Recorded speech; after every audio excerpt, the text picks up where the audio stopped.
સતરમ સ્વર્ગાય લોકાય સહસ્ર સમવાસત તો એકદા મુનયઃ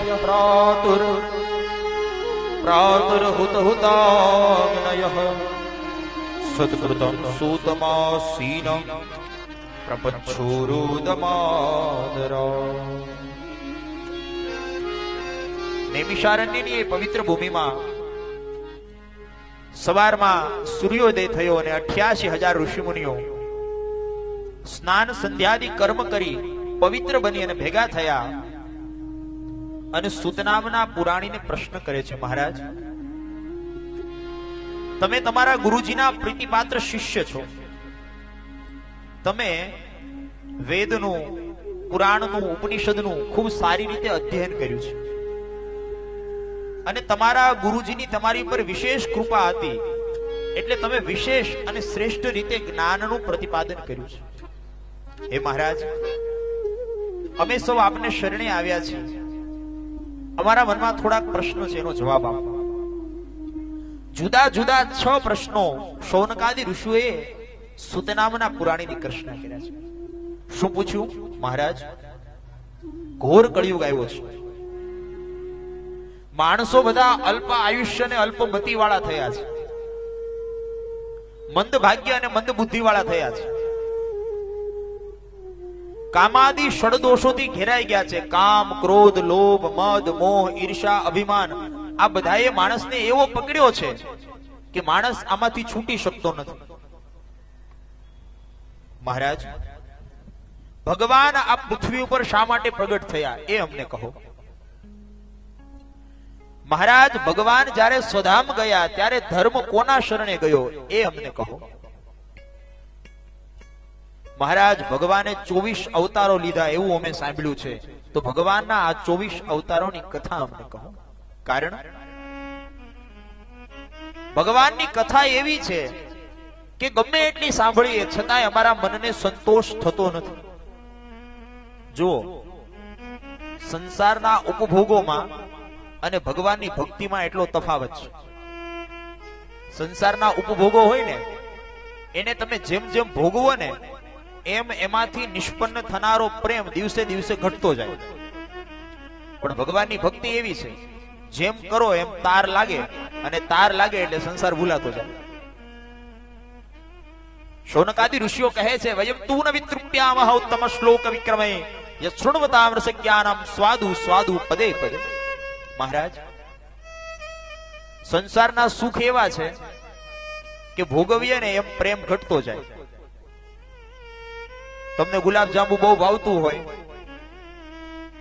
અને બપોરના 2 વાગી ગયા હોય, સવારના તમે ભૂખ્યા હો અને કોઈ ને પૂછો કે આજે જમવામાં શું છે, એટલે કોઈ એમ કે ગુલાબ જાંબુ છે, એટલે પેલા તો નામ સાંભળશો ને એટલે પેલા તમારા મુખમાં સીધું પાણી આવી જશે કે આજે તો મજા આવી જશે. તમે જમવા બેઠા, તમારી થાળીમાં 1 ગુલાબ જાંબુ પીરસાનું મુકાય એવું તરત તમે ખાઈ જશો, કારણ કે ભૂખે લાગી છે ને ભાવે છે. 1 ખાઓ, 2 ખાઓ, 3, 4, 5, 6 અને 7 ગુલાબ જાંબુ ખાઓ પછી તમારું પેટ ભરાઈ જશે. અને પછી કોઈ 8મું ગુલાબ જાંબુ લઈને પીરસવા આવશે તો તમે શું કહેશો? બસ હવે નહીં જોઈએ. છતાંય કોઈ બહુ આગ્રહ કરે તો 8મું ગુલાબ જાંબુ તમે પરાણે પરાણે ખાશો. અને જ્યાં 8મું ગુલાબ જાંબુ ખાઈને તમે હાથ ધોવાની તૈયારી કરતા હો ત્યાં ગરધણી પોતે આવે, અરે એમ હોય, મારું માન તો રાખવું જ પડે ને, 1 ગુલાબ જાંબુ તો ખાવું જ પડશે. પછી અંદર પેટમાં જગ્યા ન હોય, પણ છતાંય ઘરધણીનું માન રાખવા માટે એ માણસ પરાણે પરાણે ગુલાબ જાંબુ ખાય. એ 9મું ગુલાબ જાંબુ ખાય એટલે માણસ આકંઠ તૃપ્ત થઈ ગયો હોય ગળા સુધી. અને જ્યાં હાથ ધોવાની તૈયારી કરે ત્યાં ઘરધણીનો છોકરો આવે, અંકલ હું તો રહી ગયો. પછી ઉભો થઈ જાય, ભાગવા મળે કે નહીં હવે નહીં ચાલે. જે ગુલાબ જાંબુને જોઈને પેલા તમારા મોઢામાં પાણી આવતું હતું એને જ જોઈને તમે ભાગશો. શું કામ? તૃપ્તિ થઈ ગઈ. પેલા આપણે બધા ટેસ્ટ મેચ જોતા, વન ડે ચાલુ થઈ એટલે ટેસ્ટ નો રસ ઘટી ગયો. હવે 20 આવી એટલે લોકોને વન ડે માંથી ઇન્ટરેસ્ટ ઘટતો જાય છે. અને હવે આઈસીસી વાળા તૈયારી કરે છે 10-10 10-10 ઓવરની મેચ લાવશે. પહેલા આપણા ઘરે ટીવી નહોતું અને બ્લેક એન્ડ વ્હાઈટ ટીવી માં દર રવિવારે બપોરે 4 વાગે દૂરદર્શન માંથી ગુજરાતી પિક્ચર મૂકતા અને પેલી રામાયણ આવતી. તો આપણા ઘરે ન હોય તો બીજાના ઘરે ટીવી જોવા જવાનું અને એ ઘરધણી સોફે બેહે, આપણે તો હેઠે બેહવાનું, અવાજ નહીં કરવાનો, અદબ વાળીને બેસવાનું. તોય 2 કલાક બીજાના ઘરે બેસતા. અને હવે ઘરે ટીવી છે તો જોવાનો ટાઈમ છે. કારણ કોઈ પણ વસ્તુનો ઉપભોગ જેમ માણસ વધારે કરે ને એમ એમાંથી નિષ્પન્ન થનારો પ્રેમ ધીરે ધીરે ઘટતો જાય છે. એને ઇકોનોમીમાં લો ઓફ ડિમિનિશન માર્જિનલ યુટિલિટી કહેવાય.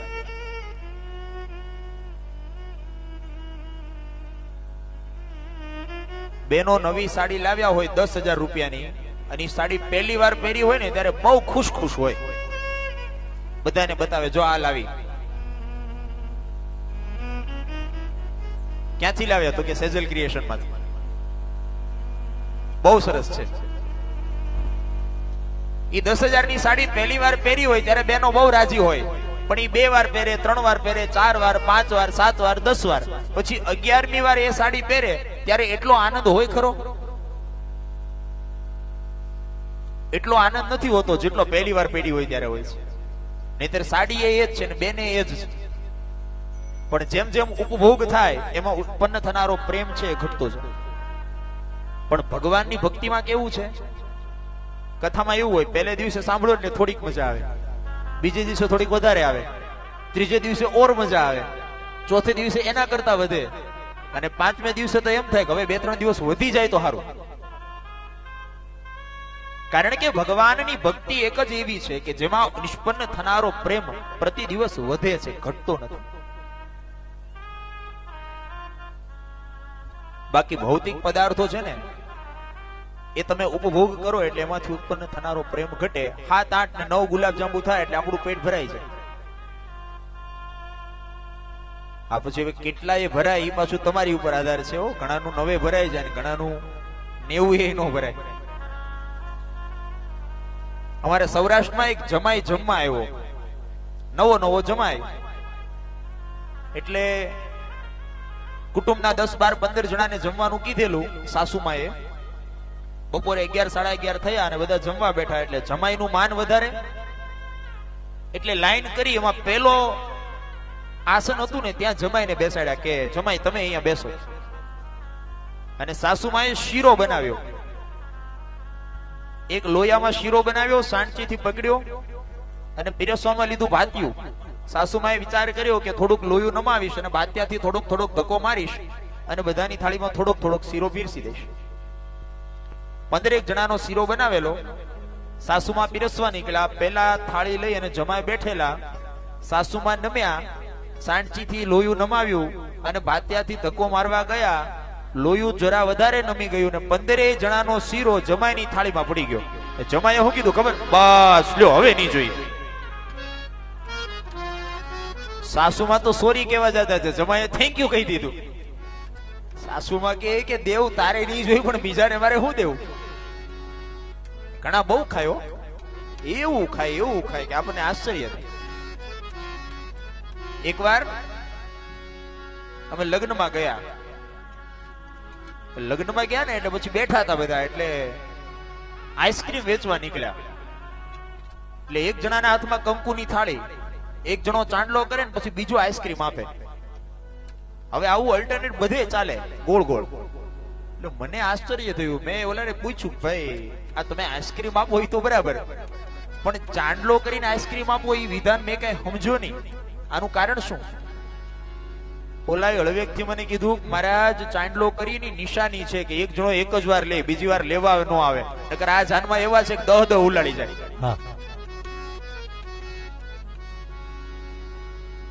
તો ભગવાનના પદાર્થોમાંથી ઉત્પન્ન થનારો પ્રેમ એ ભક્તિ છે.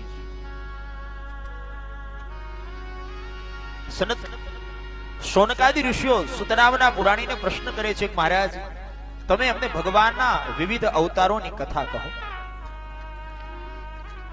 ત્યારે શૌનકાદી ઋષિઓનો પ્રશ્ન સાંભળી સૂત નામના પુરાણી કહેવા લાગ્યા, સાંભળો ઋષિમુનિઓ,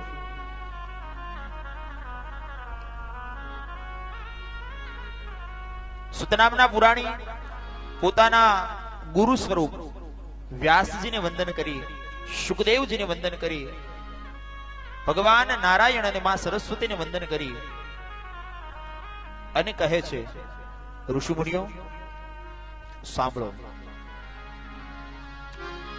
મુનય સાધુ પૃષ્ઠોહમ ભવદ બિર્લોક મંગલમ યત કૃત કૃષ્ણ સંપ્રશ્નો યેનાત્વા સુપ્રસિદ્ધ. એ ઋષિમુનિઓ, તમે મને બહુ ઉત્તમ પ્રશ્ન પૂછ્યો છે. તમે જે પ્રશ્ન પૂછ્યો ને એ ભગવાનની કથાનો પ્રશ્ન છે, અને ભગવાનની કથાનો પ્રશ્ન હોય ને એનાથી મનને સંતોષ થાય. સંસારની લૌકિક વાતો કરવી એના કરતા ભગવાનનું નામ લેવું ને વધારે ઉત્તમ છે. એ ઋષિમુનિઓ સાંભળો, તમે ધર્મ કોને કહો છો? ધર્મની વ્યાખ્યા અહીંયા બતાવી છે. ધર્મ કેવો હોવો જોઈએ? સવે પુંસામ પરો ધર્મો યતો ભક્તિ રદોક્ષજે અહેતુકી અપ્રતિહતામ યયાત્મા સંપ્રસિદ્ધતિ. ભગવાન માટેની ભક્તિ, ભગવાન માટેનો ધર્મ કેવો હોવો જોઈએ? બોલે ધર્મ એવો હોવો જોઈએ જેનું આચરણ કરો ને આચરણ કરતા કરતા પ્રભુ પ્રત્યેનો પ્રેમ તમારા દિલમાં વધતો રહે. અને પ્રભુ પ્રત્યેનો પ્રેમ એટલે ભક્તિ. પણ એ ભક્તિ કેવી હોવી જોઈએ? અહેતુકી અપ્રતિહતા, હેતુ વગરની હોવી જોઈએ. આજે આપણે બધા ભક્તિ તો કરીએ, પણ ભક્તિ કેવી કરીએ? હેતુ વાળી કરીએ ને. જરૂર હોય, સ્વાર્થ હોય, કઈક કામ હોય તો માણસ મંદિરે જાય.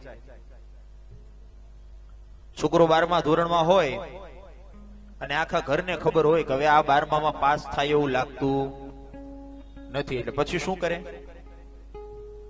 ખોડિયાર માને માનતા કરે. હે ખોડિયાર માં,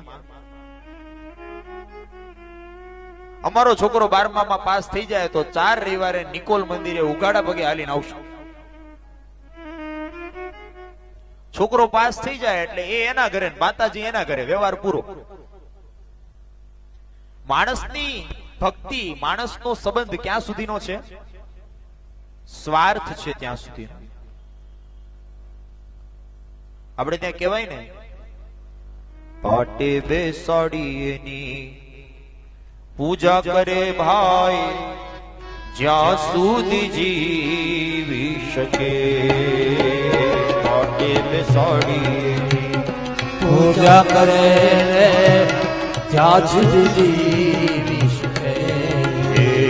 પાટે બેસાડી પૂજા કરે ભાઈ જ્યાં સુધી જીવી શકે. પાટે બેસાડી પૂજા કરે જ્યાં સુધી જીવી શકે. મર્યા પછી જો એનો આત્મ આવે, મર્યા પછી એનો આત્મ આવે, મર્યા પછી જો એનો આત્મ આવે, મર્યા પછી આત્મ આવે તો તગડી કે કહી પ્રેમ આ દુનિયામાં હેતુ વિના ન હોય રે. દુનિયામાં હેતુ વિના એ પ્રભુજી મેં તો વાલાજી મેં તો જાણ્યા તારા સમે. ઓ જાણ્યા તમારી સમેત આ દુનિયામાં હેતુ વિના ના આ દુનિયામાં હેતુ વિના ના. આ દુનિયામાં, સંસારમાં દરેક વ્યક્તિ હેતુ હોય ને તો જ હેત કરે. જે માણસ 50,000 નો પગાર લાવતો હોય એ માણસ ઘરે આવે એટલે ધરતી ધમધમતી હોય. પત્ની તૈયાર હોય, છોકરા છાના મુના બેહી ગયા હોય, પપ્પાને આવવાનો ટાઈમ થયો છે, હવે અવાજ નહીં કરતા. બેન પાડોશમાં ગમે ત્યાં બેસવા ગયા હોય પણ એને આવવાનો ટાઈમ થાય એટલે ઘરે આવી જાય. ભાઈ ઘરે આવે એટલે તરત હાથમાંથી બેગ લઈ લેશે. તરત પાણીનો ગ્લાસ આવી જશે, તરત ચા આવી જશે, જમવાનું ડાઇનિંગ ટેબલ ઉપર તૈયાર હશે. ક્યાં સુધી? જ્યાં સુધી પગારદાર 50,000 નો પગાર લાવે છે ત્યાં સુધી. એ જ વ્યક્તિ જયારે 85 વર્ષનો થશે, પગાર આવવાનું બંધ થશે, શરીર કામ કરવાનું બંધ થશે અને ખાટલામાં પડશે, પછી 3 વાર માગે ને ત્યારે ચોથી વારે છલકાતો ગ્લાસ આવે. આ માણસનો સ્વભાવ છે. मौत कहे मेरो पूत सपूत है बेनी कहे मेरो सुंदर भैया तात कहे मेरो है कुल दीपक लोक मिलाज अधिक बढ़िया. માં એવું કહેતી હોય કે મારો દીકરો ને તો શ્રેષ્ઠ દીકરો છે, મારા દીકરો જેવો બીજો કોઈનો દીકરો નહીં. અને બેન હોય ને ભાઈ ભાઈ ભાઈ કરતા અડધી થતી હોય. પણ ક્યાં સુધી? ભાઈની પાસે કઈક આશા હોય ત્યાં સુધી. ક્યારેક પ્રયોગ કરી જોજો, રક્ષાબંધન ની રાખડી બાંધે ને પછી 11 રૂપિયા આપજો, તરત એમ કહેશે કે 200 તો આપ. 70 રૂપિયાની રાખડી, 50 રૂપિયાના પેંડા અને 30 રૂપિયા ટિકિટ ભાડું, 200 તો આપ તો કઈક મેળ રે. બેની કહે મેરો સુંદર ભૈયા અને पत्नी कहे मेरो प्राणपति है जिनके जाके मैं लेऊ बलैया.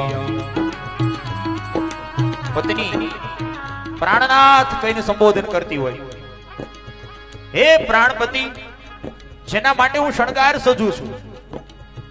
પણ ક્યારેક બેને કીધું હોય કે મને આ હાડી ગમે છે અને આપણે ના પાડી હોય કે હમણાં બજેટ નથી, અને પછી રાત્રે જમવા બેસી અને થાળીમાં કદાચ બળેલી રોટલી આવે,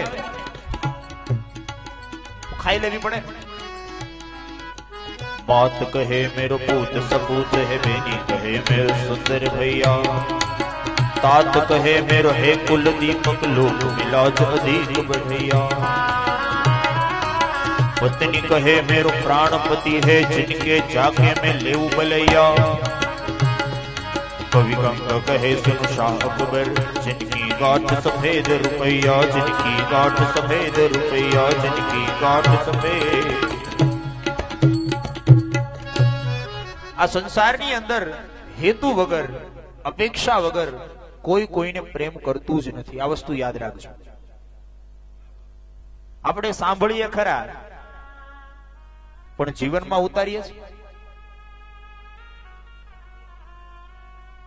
બેનો ભજન મંડળમાં જાય ને રોજ ગાય, કોઈ કોઈનું નથી રે, કોઈ કોઈનું નથી રે, કોઈ કોઈનું નથી રે, કોઈ કોઈનું નથી રે, કોઈ કોઈનું નથી રે, કોઈ કોઈનું નથી રે, કોઈ કોઈનું નથી રે, કોઈ કોઈનું નથી રે. તમે ના હક મારો છો બધા મથી મથી રે, કોઈ કોઈનું નથી રે.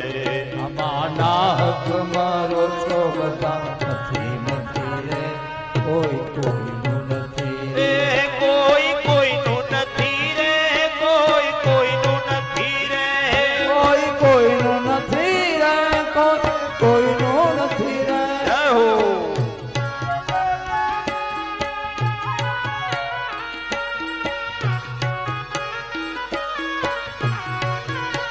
બે હાથે તાળી પાડીને ભગવાનની સાથે જોડાઈએ. જય હો.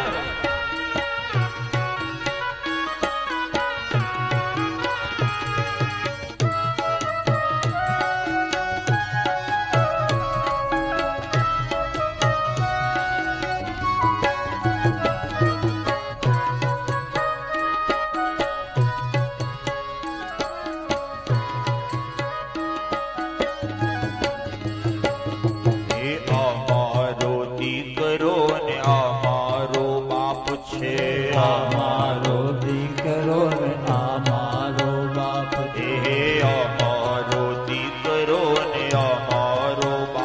છે, અમારો દીકરો અમારો બાપ છે, અમારી ઘરવાળી ને અમારી માત છે, અમારી ઘરવાળી ને અમારી માત છે, અમારી ઘરવાળી ને અમારી માત છે, અમારી ઘરવાળી મુવાની સંગાથે કોઈ મરતું નથી રે, કોઈ કોઈનું નથી રે. મુવાની પાછળ કોઈ મરતું નથી રે, કોઈ કોઈનું નથી રે. ઓ મુવાની સંગાથે કોઈ મરતું નથી રે, કોઈ કોઈનું નથી રે. મુવાની સંગાથે કોઈ મરતું નથી રે, કોઈ કોઈનું નથી. હરિ બોલ.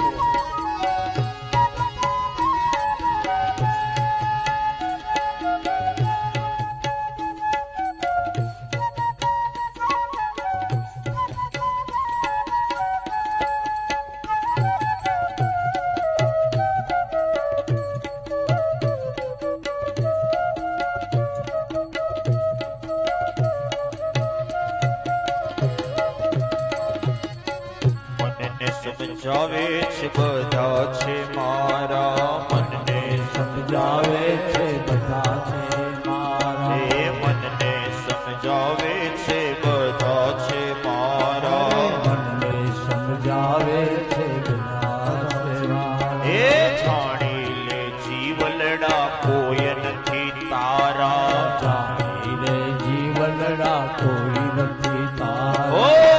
જાણી લે જીવલડા કોઈ નથી તારા. જાણી લે જીવનડા કોઈ નથી તારા. ઓ સ્વાર્થ વિના પ્રીતિ કોઈ કરતું નથી રે, કોઈ કોઈનું નથી રે.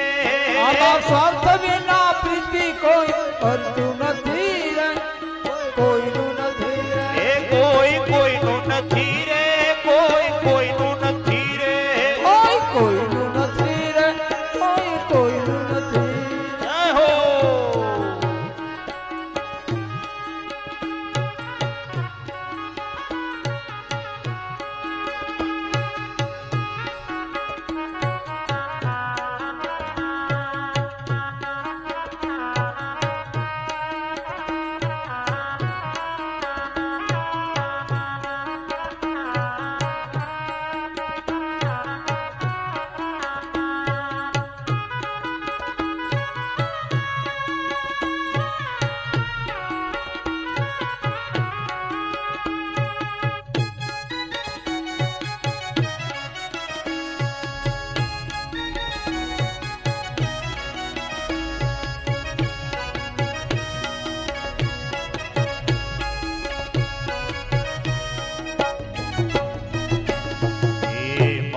ઉદરમાંથી જન્મ લીધો, માનવ ઘરમાંથી જન્મ લીધો. ઓ માનવ ઉદરમાંથી જન્મ લીધો.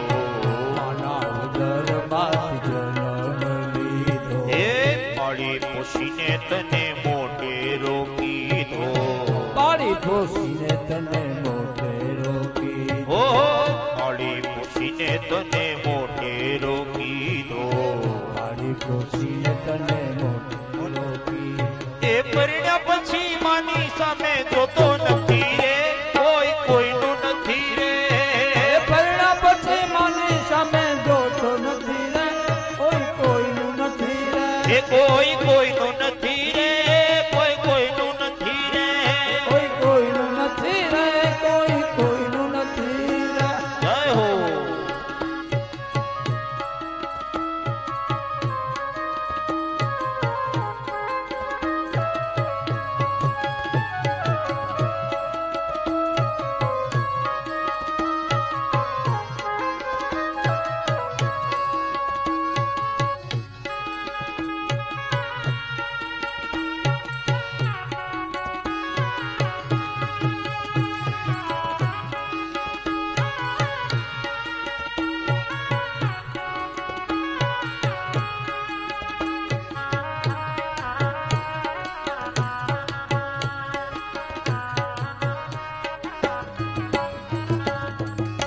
કંઈક ગયા ને